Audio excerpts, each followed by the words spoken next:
Hello class, welcome back to another section of our intensive course. So in this class we're going to talk about functions, and this is the last thing we're going to do in functions. We've done 4 videos and this is going to be the 5 videos, let me say 5 classes in functions. So if this is your first time visiting this channel, kindly go back, press the subscribe button and turn on notification so that you get notified when I post any new videos. Kindly join the future classes so that you get the full understanding of this course. So maxima and minimum of functions. Maxima and minima. Yeah. So this is what we're going to talk about in today's class. And there is, we're going to look at the local and the global minimum. We're going to look at the local and the global maximum. So when you say something is maxima, you're talking about great, something which is bigger among its peers. Then minima is something which is smaller among its peers. So first of all, let me take the minimum side. Now the minimum side, if I have a set of numbers in a function and I take x0 as my local minimum, let me make it local, as my local minimum, then all that I mean is that when I take neighborhood around this x0, f of x0 becomes less than f of x, in that if I take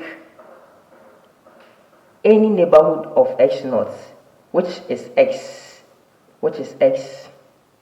then f of x0 will be less than f of that x. So if I take x0 in this region I'm talking about, you realize that whenever I take any number other than the x0 in its neighborhood, the function of it will be greater than f of the x0, meaning x0 is the lowest among its peers.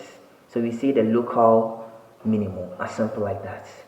Now when you say global minimum, the global minimum means that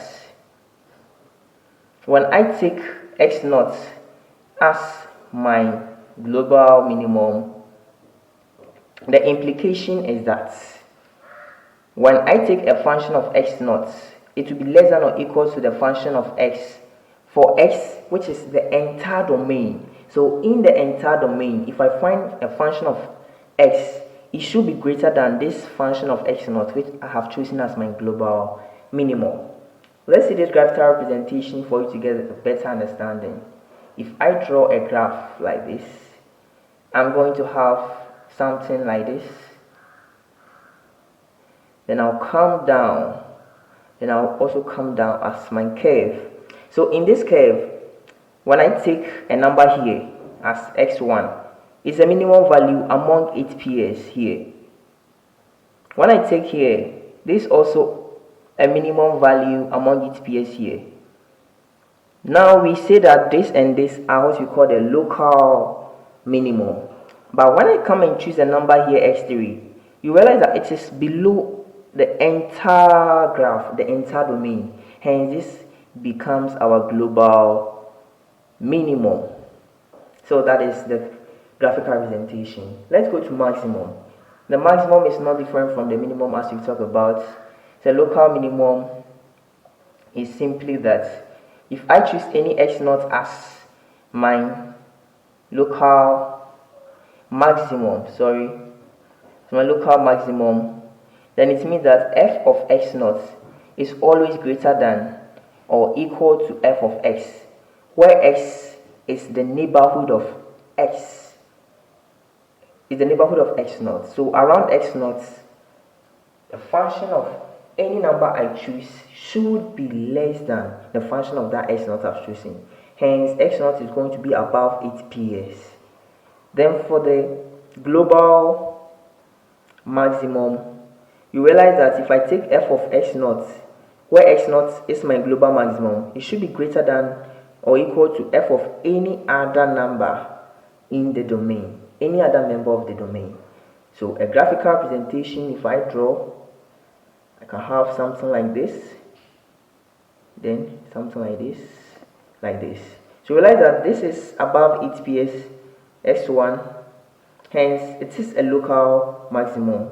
Also this above its PS x2, hence it is a local maximum. But here it's above everyone, hence it is a global maximum. This is a simple explanation of maxima and minima of function. We will delve into local and global minima in the latter part of this course. Thanks for joining the class. Kindly share and subscribe.